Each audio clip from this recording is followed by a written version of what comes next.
కమలం పార్టీలో నల్గొండ జిల్లా అధ్యక్ష పదవి కలకలం రేపింది. అసలే అంతంతో మాత్రంగా ఉన్న క్యాడర్ జిల్లా అధ్యక్షుడి పేరు ప్రకటించడంతో గ్రూపులుగా విడిపోయారు.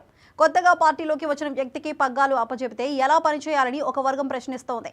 30 ఏళ్లుగా పార్టీ కోసం పనిచేస్తున్న వాళ్లను కాదని అదే వ్యక్తికి మళ్లీ అధ్యక్ష పదవి ఎలా ఇచ్చారంటూ అధిష్టానాన్ని నిలదీస్తున్నారు.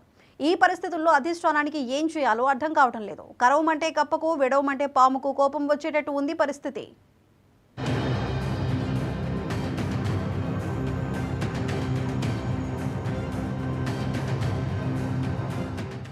బీజేపీ నల్లగొండ జిల్లా అధ్యక్షుడిగా నాగం వర్షిత్ రెడ్డి పేరు ప్రకటించడం ఆ పార్టీలో చిచ్చురేపింది.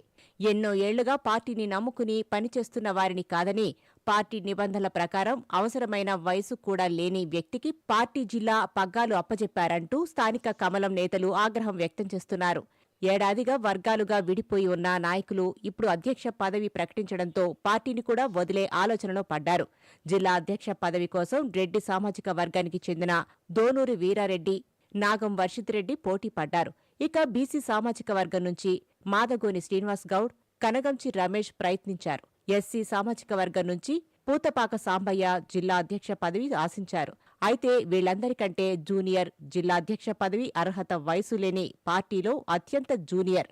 వయసు రీత్యా కూడా జిల్లా అధ్యక్షుడికి ఉండాల్సిన వయసు లేని నాగం వర్షిత్ రెడ్డికి అధ్యక్ష పదవి ఇవ్వటాన్ని వీళ్లంతా వ్యతిరేకిస్తున్నారు.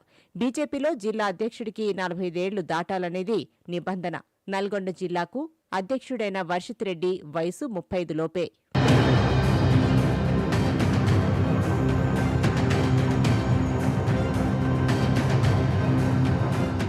వర్షిత్ రెడ్డి విషయంలో పార్టీ తన సొంత నిబంధనలను పక్కన పెట్టడాన్ని కూడా స్థానిక నాయకులు ప్రశ్నిస్తున్నారు. పైగా పొరుగున ఉన్న సూర్యాపేట జిల్లా అధ్యక్ష పదవికి పోటీపడిన సంకినేని వెంకటేశ్వరరావు కొడుకు సంకినేని వరుణ్ పేరు మాత్రం వయసు సరిపోవటం లేదంటూ పక్కన పెట్టడాన్ని వీళ్లు గుర్తు చేస్తున్నారు. అంతేకాదు, బీజేపీలో నాగం వర్షిత్ రెడ్డి వయసు 5 ఏళ్లు దాటలేదు. అయినా సరే రెండోసారి అధ్యక్షుడి బాధ్యతలు అప్పగించారు. ఎంపీ, ఎమ్మెల్సీ ఎన్నికల సమయంలో బూత్ స్థాయి నాయకుల ఖర్చులకు పార్టీ ఫండ్ నుంచి ఇవ్వలేదన్న విమర్శలు కూడా ఉన్నాయి. అధ్యక్ష హోదాలో అందరినీ అణచివేశారని ఆరోపిస్తున్నారు స్థానిక నాయకులు. ఆయన మీద రాష్ట్ర అధ్యక్షుడికి, రాష్ట్ర వ్యవహారాల ఇన్ఛార్జికు, రాష్ట్ర కార్యవర్గ సభ్యులకు లిఖితపూర్వకంగా ఫిర్యాదు చేశారనే ప్రచారం కూడా జరిగింది.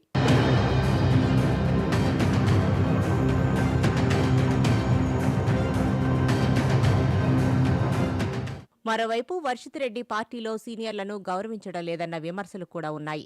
మొత్తంగా ఫిర్యాదులను కూడా పక్కనపెట్టి రెండోసారి అధ్యక్ష పదవి ఇవ్వడంతో పార్టీలో అసమ్మతి వర్గం కోపానికి అంతు లేకుండా పోయింది. పార్టీ సిద్ధాంతాలను పక్కనపెట్టి ఇతర పేర్లను కనీసం పరిశీలించకుండా కొంతమంది స్వార్థం కోసం ఈ ఎంపిక జరిగిందని జిల్లా నేతలు ఆరోపిస్తున్నారు. ఇప్పటికైనా పార్టీ అధినాయకత్వం పునరాలోచన చేయాలని, లేదంటే తదుపరి కార్యాచరణ ప్రకటిస్తామని పార్టీ నేతలు హెచ్చరిస్తున్నారు. నాగం వర్షిత్ రెడ్డిని మార్చకపోతే పార్టీ ఆఫీసు మెట్లు కూడా ఎక్కబోమని, అవసరమైతే మూకుమ్మడి రాజీనామాలకు కూడా సిద్ధమని వార్నింగ్ ఇవ్వడం సంచలనమైంది. కేంద్ర మంత్రి బండి సంజయ్ ఎమ్మెల్సీ ఎన్నికల ప్రచారానికి వచ్చినప్పుడు అసమ్మతి వాదులు ఆయన ఎదుటే నిరసన వ్యక్తం చేశారు. ఈ స్థాయిలో మొదలైన వ్యతిరేకత ఎంతదాకా వెళ్తుందోనని నల్గొండ జిల్లా బీజేపీ కార్యకర్తలు అయోమయంలో పడ్డారు.